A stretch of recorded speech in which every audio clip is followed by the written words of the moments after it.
में थी। और सबसे दर्दनाक बात, अरुण ऐसे बर्ताव कर रहा था जैसे कुछ हुआ ही ना हो। उसने बड़ी आसानी से कहा कि मैं तुम्हारा पति हूँ, ये मेरा हक है, शादी के बाद ऐसा ही होता है। लेकिन दोस्तों, कभी कभी कुछ शब्द चाकू से भी ज्यादा गहरा घाव देते हैं।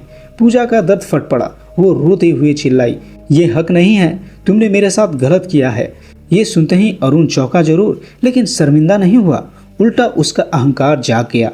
वो गुस्से से चीख पड़ा, अगर इतना ही गलत लगता है तो जाओ सबको बता दो। और फिर उसने पूजा को कमरे से बाहर धक्का दे दिया। रोती हुई पूजा बाहर आ गई। उसके कदम लड़खड़ा रहे थे, दिल जोर जोर से धड़क रहा था। और तभी उसकी नजरें कमलेश पे पड़ी। वो कुछ और औरतें से बातें कर रही थी और पूजा ने उनकी बातें सुन ली। कमलेश कह रही थी कि औरतें हादसों से उतना नहीं डरती जितना अपनी इज्जत का तमाशा बनने से डरती है। बस ये सुनकर पूजा वहीं जम गई। उसके दिमाग में जैसे हजारों बातें एक साथ घूमने लगी थी। अगर उसने सच बोला तो क्या उस पर कोई यकीन करेगा, या फिर लोग उसे ही दोष देंगे, उसका मजाक उड़ाएंगे और उसी की बदनामी होगी। और यहीं उसने चुप रहने का फैसला कर लिया, सब कुछ सहने का फैसला। उसे लगा शायद समय के साथ सब कुछ ठीक हो जाएगा। लेकिन दोस्तों, उसे क्या पता था कि अगली खौफ अब तो उसकी जिंदगी में कदम रखने वाला था। धीरे धीरे बढ़ता हुआ डर, दिन गुजरते गए। पूजा हर रोज उम्मीद करती थी कि आज अरुण को अपनी गलती समझ आएगी, शायद वो माफ़ी मांगेगा, शायद बदल जाएगा। लेकिन ऐसा कुछ नहीं हुआ। उल्टा हालात और खराब होते गए। दिन में अरुण सबके सामने अच्छा पति बनता, मुस्कुराता, ख्याल रखने का दिखावा करता, लेकिन रात होते ही जैसे दूसरा इंसान बन जाता। पूजा के लिए हर रात एक डर बन चुकी थी, ऐसा डर जो शाम ढलते ही उसके सीने में बैठ जाता था।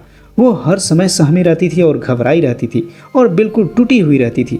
उसका आत्मविश्वास भी खत्म हो चुका था, उसकी मुस्कान तक गायब हो चुकी थी और उसकी जिंदगी धीरे धीरे कैद खाने में बदल रही थी।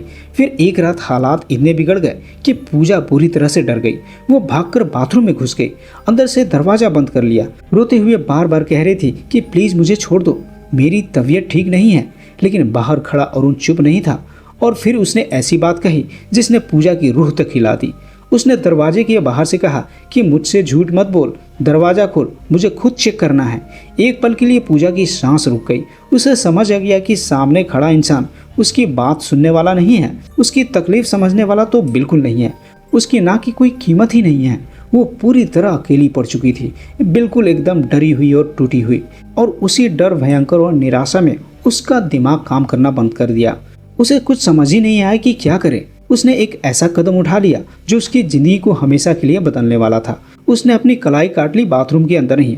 और यही कहानी एक ऐसे मोड़ पे पहुंचती है जहां दर्द, डर और इंसाफ की लड़ाई